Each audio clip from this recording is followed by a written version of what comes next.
When I was younger, my main goal in life was to achieve a lot in life and get a lot done with my life, but I felt like I didn't have enough time to get to do that. As one lives in time and becomes more and more conscious of time, we tend more and more to pursue the future. It was kind of silly. I budgeted my time to plan for a future that I couldn't see. It's very commonly said that the root of most human unhappiness is the sense that one's life has no meaning. I didn't know where I was going. I didn't have a passion or meaning in life. And I struggled to live in the moment because I had nothing to look forward to. I was lost.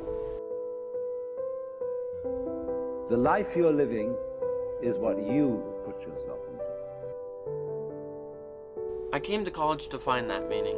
I forgot about it for a while and I just got caught up in enjoying myself in college. But I always had that question lingering in the back of my mind, and I knew I had to answer it. But everybody, you see, who is at all sensitive and awake to their own problems and human problems is trying to change himself. We know we can't change the world unless we change ourselves. And I knew only I could do that. It wasn't up to anyone else. I don't know what I want. But when you don't know what you want, you've reached the state of desirelessness. Once the novelty of coming to college and being free wore off, I came face to face with the question, and I didn't know how to answer it. A symbol of what? What do we want to feel? What would satisfy us as being the meaning behind this world? I didn't know how to proceed. I was away from my family and everything I knew. I didn't even know what I was looking for exactly. Then, because of this feeling of separation, of not really belonging, we feel alienated. All my friends seemed to be pretty satisfied with what they were doing, as were people in my classes. I felt like I was the only one struggling. When our mind, our consciousness, our attention is fully focused on what is, on the actual situation, as I said, we are free from various thoughts about it. Fortunately, I managed to keep an open mind and focus more on my problems. Seeing how passionate others were about all they did and the cool varieties of people and majors there were inspired me. I figured if they could be happy, so could I. What always is an essential element in the creative is the mysterious. I realized that I could use this darkness to explore what I truly wanted. I knew once I found something that could pull me out, that was my passion. So I kept looking and invested myself in my classes, and every spare moment I spent exploring things interesting to me. Have you ever heard that one song or quote and were like, that's me? Or heard someone explain something in a way and been like, exactly, that's it. That's what I was talking about. That's what I was thinking about. Or that moment when everything comes together and the world just makes sense.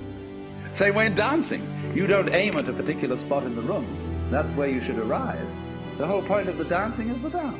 I first heard this quote in Introduction to Cultural Anthropology. That was that moment. Anthropology is really about living in the moment, and participant observation's all about being a part of life.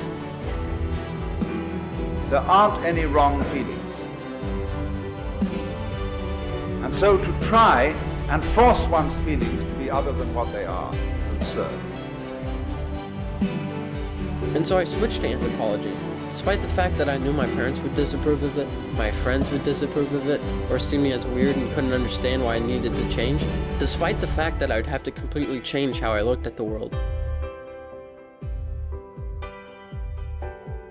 To have it, to have life, and to have its pleasure, you must at the same time let go of it. Because we've simply cheated ourselves the whole way down the line. We thought of life by analogy with a journey, with a pilgrimage, which had a serious purpose at the end, and the thing was to get to that end, success or whatever it is, or maybe heaven after you're dead. But we missed the point the whole way along. It was a musical thing, and we were supposed to sing or dance. After I changed how I looked at the world, I just started living every day. That's not to say everything was perfect, but it was better than it was, and I felt like I was really going in the right direction. I don't feel as rushed for time as I did, because although I still want to achieve a lot, I feel more confident about being able to do this. There's less stress, and more of a sense if I follow my passion and work hard, success will come. That's kind of what happens when you find something that feels perfect, that's right for you, and when you live in the moment.